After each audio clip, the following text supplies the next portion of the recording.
Alan Quinlan is in studio next. This is what Johnny Sexton and Andy Farrell both had to say after thrashing Wales at the Aviva on Saturday afternoon. Look, we're trying to look forward, to be honest. We're trying to draw a line under last year, even under 2018, and we're trying to build, we're trying to develop something new, and we're trying to do things slightly differently. And saying that, I think some of the messages that have come out from our camp haven't been taken the way they should be. You know, we've taken a lot of what Joe has done over the last few years, and we've built on it, and we've added bits to it. And to suggest that we've just sort of thrown away everything is just wrong. So we've got a good balance, and we've really improved in some areas, and we've changed the way we do things, which you have to do. You have to develop and adapt, but some of the messages that have gone out haven't been entirely accurate, really.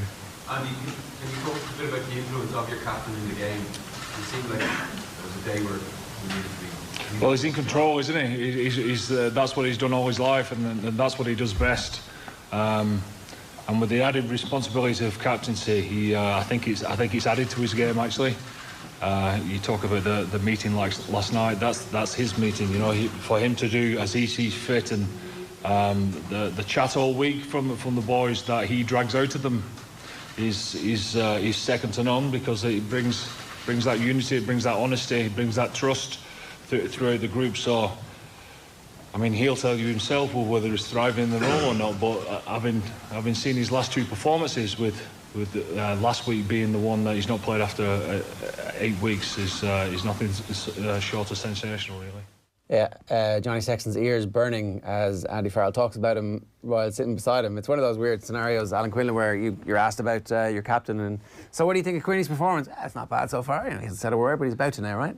Well, Andy's incredibly positive, isn't he? Everyone's playing well, even last week. So I think that's what he's trying to do, is pick the players up probably after, you know, the pressure and the expectation and the World Cup and all that kind of stuff. So he's incredibly positive, inspiring type of fella. That's just the way he kind of views things, and it was a good performance. I think it was a really Wales made mistakes, and I think that's probably what we need to be careful that we don't get too far ahead. We probably made that mistake before, where we've got too optimistic or too positive about the side, but I think that the fundamentals were good. I think maybe we were too pessimistic after the Scotland game. Possibly, yeah. I think I was very nervous about this game, as many people were, because it takes a little bit of time to understand where each team is in the Six Nations. Wales had such dominance against Italy last week. And against us last year. Yeah. I know everybody says it's a completely different tournament, but it isn't really. It's like the most recent interaction we've had with them in a competitive game was them killing us over 80 minutes. Yeah, and a lot of that was down to the pressure they put us under, and the pressure at the breakdown defensively. They were very, very strong. But I think Ireland really kind of intelligently moved the ball pretty well. I thought Robbie Henshaw was outstanding until he went off, and he was getting into a position where he could actually run at Nick Tompkins, get in between the centres or the outside Tompkins, draw in the winger and fend people and get a couple of offloads. And the value of that is really brilliant, because it means that when you hear this term shifting the point of contact, you're now getting to a guy who loves to run with the ball, who's very physical, and he's getting through that little bit of space. That breakdown then is quick. You can get people around the corner. So sometimes we've been guilty, probably a lot in 2019, and sometimes it's player decision making on the field about identifying space where it is, and not just shifting it for the sake of it. Player decision making is the hardest thing to get right in any sport, and everybody always talks about it, but it's a cultural thing, and like, it looks like Andy Farrell is asking players not to stick it up the jumper and run straight. Yeah, and I don't think Joe actually did say it to him, but I think it was part of a bigger plan that they were going to be so efficient and so good at the breakdown. There's an obsession with the breakdown. Yeah, and the breakdown was so good that even if they ran into a bit of traffic, that it was going to come back so quick anyway, and eventually teams are going to wear out. So sometimes it's about identifying space in the field, and I've said this for a long time. The individual has the ball in his hand, how he puts a bit of footwork on and trying to wriggle through that little bit of space, because you see a lot of stats now about meters gained and different carries. Well, if you make a metre with the carry, the metre is over the gain line, that ruck is going to be quicker. So it has an added impetus about how you carry the ball and what kind of space you go into. But you see when Henshaw got the ball, he's running onto it, and he's hard to tackle because he's strong and he's physical, but he's actually getting through that space. Yeah. And it makes a difference. And Ireland just tended to move the ball a little bit more sharply and intelligently, and their backs are running onto it, and I think it made a difference. And it made it harder for Tipperick, who can really change games. He didn't really get near the ball, and Ireland were very conscious of that. I think Ian Henderson, he had one big moment in the first half where Ian Henderson carried the ball and Faletau and Tipperick held him up, and that turns the ball over. It's as good as a turnover at the breakdown, but they were good. Wales made some mistakes, so I think, and that's probably, we can't get away from that fact. How come Peter O'Mahony and CJ Stander look like new men this year? I don't know. I think maybe the pressure to find performances for themselves and a determination to play better, I think, is one thing. Because, but I think the team as a unit are probably. There's been a bit of change, not dramatic change, and I think they're all probably understanding their role. They probably all have a little bit more freedom, maybe, in themselves, and they know that if they don't play well, and that decision was based on the first selection where Peter O'Mahony was dropped, Stander was moved to 6. You get a lifeline sometimes like that when you get a kick up the backside, and I think the front 5 are performing better as well, and I know that from being a back row myself. If your front 5 are under pressure and not giving you that platform and not hitting those rucks and making those hard yards, it becomes more difficult for the back row. So they have a new spring in their step. I think obviously there's going to be a bigger challenge ahead when they go to Twickenham, so it's positive to see, because the 3 in the back row, they didn't have big impacts in games in 2019. You just look at Stander, the 3 big turnovers, should have been a 4th one. I know he got yellow carded at the end, but they're massive moments, they're game-changing moments. He got yellow carded for the one that was given against him, essentially, because the ref saying that's the second one, but actually there's a dispute about whether the first one was... There should be no dispute. The first one, the 4th turnover that he would have got under the post was he was absolutely perfectly legal there to do that. I think Roman Pott probably realised a little bit after he made the decision, and he gives the penalty to Dave Kilcoyne for Dylan Lewis. In the next sequence. Yeah, and then that really... And that's what won the game, Ger. You had 10-12 minutes there of defending, and Wales were hammering away for that period of time. Hadley Parks... Second week in a row we get a bit of luck, like a lot of luck. And it would have been a very frustrating try to concede. Hadley Parks is brilliant at running that line.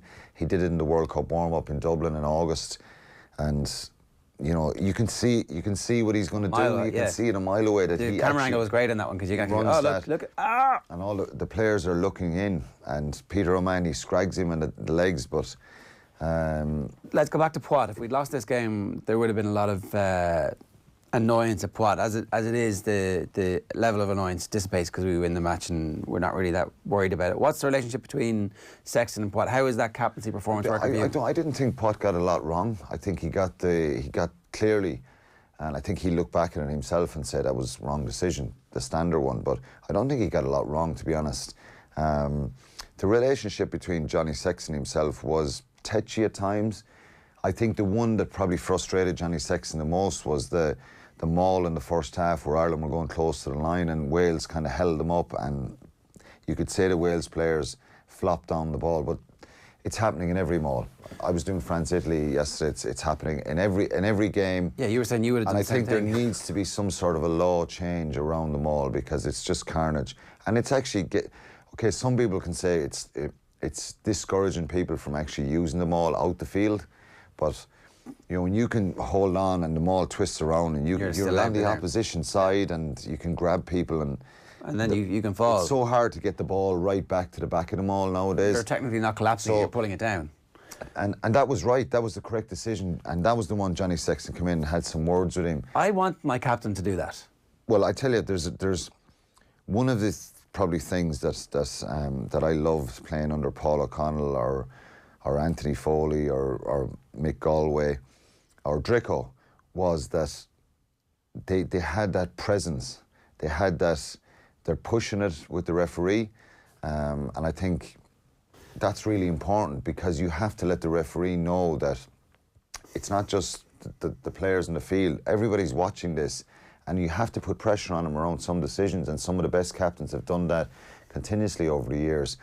So when Stander got pinged for that, he was Sexton was relatively calm and said, "Can I ask you something?" And he goes, "Yeah, go on." And then there's that interaction where he's like, "They're flopping down. He has to go over them. Are we allowed to go over those players when they're no longer active?" Yeah. And at least Poit goes, "I'll have a look at it." yeah, And suddenly it's in his head, and the next time it happens, it's probably sometimes the way. Sometimes you have to bring in a bit of calmness. Other times you have to use the body language or the bit of pressure. It's really important because, Poit is a very experienced referee, and he is quite tetchy himself and narky at times, and we know Johnny's personality is like that, and sometimes he gets the perception of maybe the way he interacts with the referees and has done before comes against him a little bit. I thought he was fine. The one with the maul was the one I thought it's a clear turnover against Ireland, and there is no question to be asked. Saying the players flopped in, it's done. It's the law allows them to do that until we have a law change around the maul. So I really thought Johnny Sexton was outstanding in that defensive set. It was unbelievable if you watch it back, the amount of tackles he put in, impact tackles on big players running hard lines, and he's just full-blooded, full-spirited in everything he does. And he was brilliant. He was brilliant, and he led the team really well. And I think he's when Sexton plays well, Ireland play well. And I've said this about Murray. Murray was outstanding as well. So Murray played his best game. But it's on the back of Gerard. It's on the back of the pack delivering. You know what I mean? If you have a pack of forwards who deliver, it's so much easier for a halfback. So I think right across the board, it was a very, very good performance. Furlong and Healy played well early on as well, carrying and smashing. And Rob Herring has been really energetic. Rob Herring looked international class. Yeah, he's playing really well, and so there's a lot of positives, but Wales made mistakes. There's no doubt about that. But our pressure and our enthusiasm and our aggression in defence was very good, and I think that sets us on. It creates that bit of luck sometimes that you need. We kind of dominated the first half, and Wales scored their first time up there, and then looked dangerous every time they got up there. That was the worry, wasn't it? So, is that just because you're not going to win? Because again? Wales are a good side as well, and Alan Wynne-Jones. I think initially people thought it might have been forward. Then the bigger pass to Williams, I didn't think either were forward when I looked back at them. It was a try, and again, that's not ideal for a team. You want to try and defend those things better. Alan Wynne-Jones runs a brilliant line, and he's hard to stop. Gets a great offline, and they're capable of doing that. They are, yeah. This is a team in the World Cup they played incredible rugby against Australia. They possibly should have beaten South Africa. They could have been in the World Cup final. They hammered us last year. So without getting too far ahead, it was a very, very good win. There's a different feel to the team. They seem to have a little bit more energy, and I think a slow return to maybe is much better than maybe what we saw against Scotland in Yokohama, where it was this incredible performance against Scotland. Looking back now, Scotland were really poor. So I think there's a slow build here, and there's certainly plenty to work on. So you look at the lineup where Thomas Williams knocks the ball on, Furlong scores, the Hadley Parks one. But I think Ireland, they were playing enough of good rugby to indicate that they're on a different path here, and they're on a positive path. Conway, I think, really everybody who's been banging the drum to get Conway in the team for the last couple of years, this is the performance that we wanted to see from him, and he was excellent, kind of flawless almost. Yeah, he was. That right foot chopped kick that goes about 70 metres. The drop off, the one he wins where he's no right to, there's two Welsh forwards there, and he comes straight up and springs in the air. He's so good in the air. A bad kick sometimes can be turned into a good kick with a really good chase. And he did that at one stage in the second half where Conor Murray, I wouldn't say it was a bad kick, the wind took it a little bit away, so Jared Evans catches it, and he's about to take off thinking, I've got a bit of space here, and Conway comes out of nowhere and chops him onto the ground. The Irish players then are trying to poach the ball. Sexton was one of them. And then suddenly Wales are having to retreat back around and try and get some shape and say, what are we going to do here? And where do we go to? So, those kind of kicks can really turn into... I'd still love to see Jacob Stockdale contest a little bit more in the air. He's an incredible athlete, and he has unbelievable ability going forward, and just a little bit more physicality out of him. But that back three look really, really dangerous now. We have now seen everybody who's in form getting their shot for Ireland, except for one player, which is Will Addison, and that's because of his own injury troubles. I would love to see a back three of Addison, a full back, and see what Larmour and Conway can do on the wings. Italy's probably the game for that, and I don't think Jacob Stockdale's been bad enough to be dropped. I thought he was actually decent at the weekend. No, he hasn't. It's still a back three that I think would be a very exciting prospect, and something that if we are calling this a regeneration project or whatever under Andy Farrell, I think it's probably something he should look at. Well, I said at the start of the tournament that someone with Will Addison's ability and his talent, you'd love to have him in the team somewhere. I think he's played really well with Ulster this year, and that would excite everybody if you had, or even had a look at it, like you say, with Addison fullback and Conway and Larmour. Earls came on as well. You know, you could drop him into either one at the wing positions as well. So there's genuine pace there. There's counter-attacking ability, and it's another part of the game that maybe Ireland weren't great at in the last couple of years. Is that counter-attack and that ability, just individual brilliance. I think Conway, to be fair to him, probably wasn't as consistent before when he got those couple of opportunities. He was very unlucky with some injuries, but he's a brilliant footballer. He's a really intelligent player. He puts those kicks in behind when he's about to be tackled. He's just 110% in everything he does. Defensively, very strong as well. He did make a mistake last week coming up and in for Stuart Hogg's knock on, but is that not their philosophy though? Is that not are they not told to gamble on that kind of stuff? It's like, yeah, no, they're not. You've got to. I always say you got to tag the ball or the man, and if you come up and in, if you don't, you look a little bit silly. But look, that's nothing to do with. He'll know that himself. He was outstanding, Andrew Conway, at the weekend. David Kinsman's dropped us a comment. How does Quinny call the England-Ireland game based on what we've seen so far from both teams? And annoyed Eddie Jones and annoyed England still managing to grind out an away win in the Six Nations. They're very physical, I think, and you know, the likes of Atoje and Cruz and a 6-2 split. Tom Curry and all these guys. Vunipola was back. Ellis Genge off the bench. They have a lot of power, but I think they are a different team without Billy Vunipola and Tuolangi.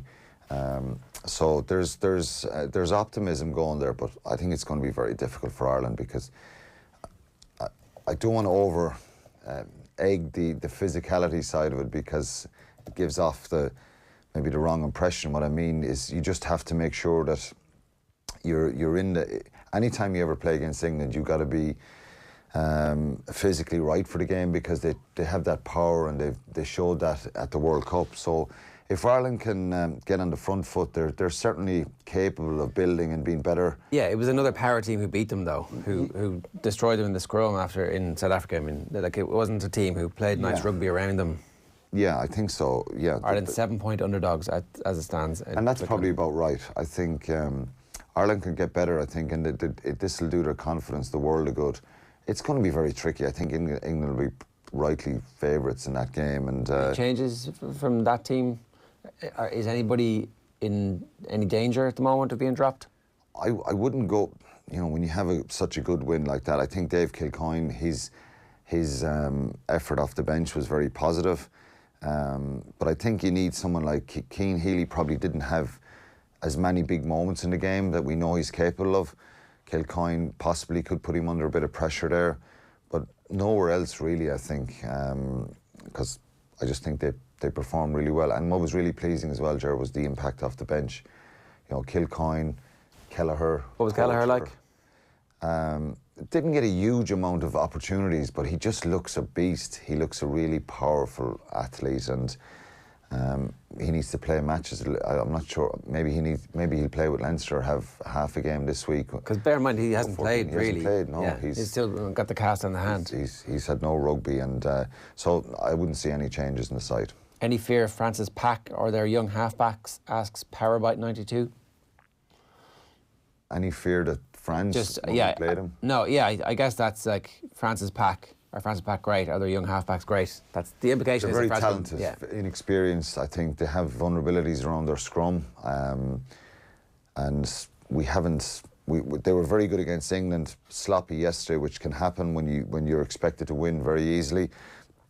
the real test is going to Cardiff now the next day for France. We'll know a lot more about them after that. You're not getting carried away. Is this like a 7.5 out of 10 or an 8 out of 10? Win the World Cup in 4 years, maybe. It's definitely a 7 or 8 out of 10. I think it's a vast improvement, and we just call what we see on Saturday. So they deserve the credit for that, and I thought it's very encouraging. I'd love to see a little bit more. I'd love to see Will Addison in the team, like Owen was saying, or somewhere close to it. Keith Earls was brilliant as well when he came on. So there's certainly a lot of positives. The concern for me would be, and maybe it's something that's going to take time to build, is that bit of a ruthless edge when they get into good positions, that they actually come away with a score, even if it's only 3 points. It took us a long time to build up our score. Yeah, and there was turnovers in that first half that I thought could come back to haunt us. In 2018, we have to. It's the barometer of where they were. They were very, very ruthless when they got into the 22, and they came away with a score nearly every time. So it'll take a little bit of time to build that. But that was a worry. That was my worry on Saturday, that they got in great positions at times, and Wales turned them over. Good stuff, Alan. Thanks for that. We've a fortnight now to the England game, but obviously we'll be talking more about this across the rest of the week. If you have any views on it, you can use the hashtag OTBAM. 16 minutes past 8 here on OTBAM. We're going to be back with Anthony Moyes in studio in a couple of minutes. Back with our top 5 stories next.